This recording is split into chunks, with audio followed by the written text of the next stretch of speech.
Saudara, petugas Taman Nasional Tesonilo di Pelalawan Riau kembali menemukan ranjau paku yang sengaja ditanam orang tadi kena. Ranjau paku ditemukan berupa paku yang ditancapkan pada kayu dan dipasang di sisi kiri dan kanan jalan. Ranjau paku yang ditaruh di jalan. Ancaman kepada penghuni hutan di Taman Nasional Tesonilo Pelalawan Riau tak kunjung henti.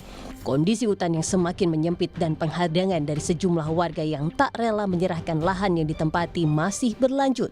Terkini, petugas Taman Nasional Tesonilo menemukan ranjau paku di jalur perlintasan satwa. Meski belum ada satwa yang jadi korban, sejumlah kendaraan petugas mengalami bocor ban akibat ranjau tersebut. Lokasi ranjau paku itu diletakkan di posisi yang berada dengan jalur ban mobil.